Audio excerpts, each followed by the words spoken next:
Kuya Kim Atienza, pumalag sa sinabi ni Paulo. Ayan na, nag-trending tuloy. Langya, dinamay niyo ako ha. I'm overheated, can hardly sleep at night,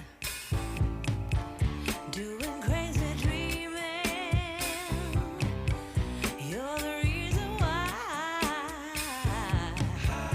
Hiding by the baby.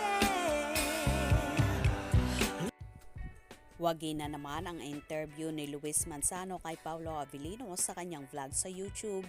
At syempre, sa bandang dulo, niya binitawan ang pasabog nila sa tsikahan na yon. Na habang isinusulat ito, kulang-kulang 400,000 views na sa loob pa lamang ng 15 oras. Tungkol nga kay Kim ang tsikahan na yon.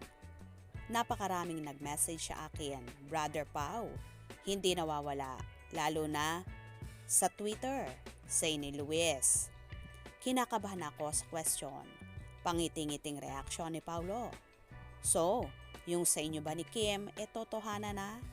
Diretsong tanong ni Luis kay Paulo. Dumalaw ka pa ng showtime para kay Kim. Sundot na tanong ni Luis kay Paulo.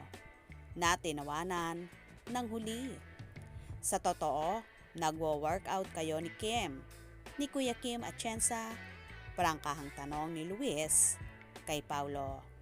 Totoo, nagwa-workout kami almost every day. Sagot pa ni Paulo na patawa-tawa. Nagmomotor rin kami. Say pa ni Paulo, kabog di ba?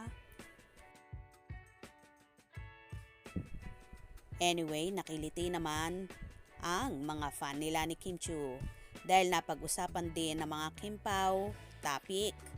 Umamin nga si Paulo na nag-adjust talaga siya dahil ang tagal na raw niyang walang ginagawang rom-com at puring-puringan niya si Kim syempre. Same sa akin si Kim, may mga adjustment din sa start. Then eventually nakuha na namin ang vision ng director at ng mga show runners namin. Mas naibibigay na namin ng tama ang mga kailangan.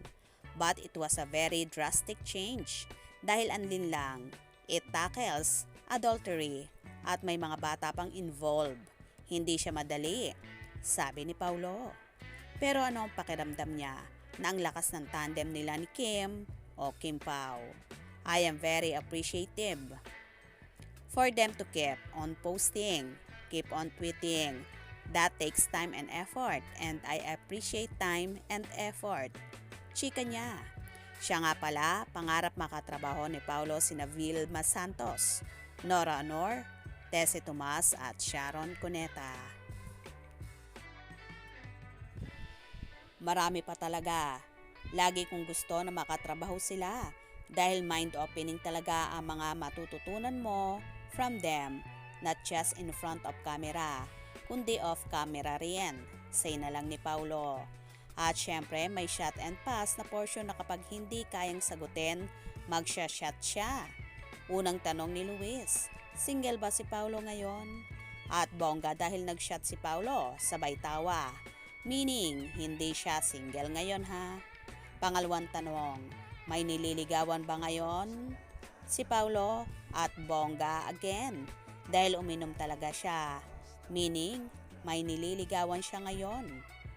Medyo nakakalito dahil hindi siya single ngayon at may nililigawan din siya ngayon. Pero para sa mga fan, enough na yon para kiligin sila. Inassume nga agad nila na syempre na si Kim ang tinutukoy ni Paulo. Wow, Paulo is giving hint already that he's not single as Kim Pao fan.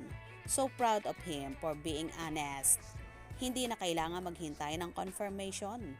Hintay na lang tayo na ikasal sila ni Kim. Paulo is not single. He did not answer yes sa tanong kung single siya. Huwag muna tayong mag-expect sa kanila ni Kim. Baka tayo lang ang ma-hurt sa huli. I believe Paulo loves Kim. Nag-glow ang mga mata niya kapag na-mention si Kim. Oh well, abangan natin ang mga susunod na eksena. Samantala, pumalag naman si Kim Atienza sa naturang interview na yon ni Luis kay Paulo kung saan nakaladkad ang pangalan niya. Nag-post kasi ang isang fanay ng Kimpaw Cebu. Oh, isn't it surprising that Paulo, who's usually so direct, choose not to answer this yes or no questions. And did you hear him say, hindi ako maka? Wonder.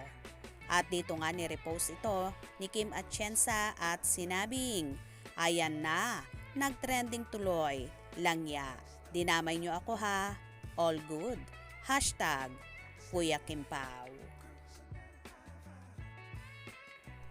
O diba, kahit ang nananahimik na si Kuya Kim Atienza ay nadamay sa naging interview na yon ni Luis kay Paulo kung saan nabanggit ni Paulo na si Kuya Kim Atienza ang palagi niyang kasama araw-araw mag-workout at nagmumotor din.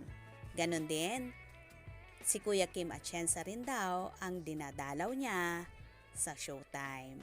Naniniwala ba kayo doon? Style talaga ni Paulo. Booking na. Kaya naman tumutok at wag na wag pahuhuli sa mga maiinit na kaganapan. Anong inyong magiging reaction sa bidyong ito? Comment below.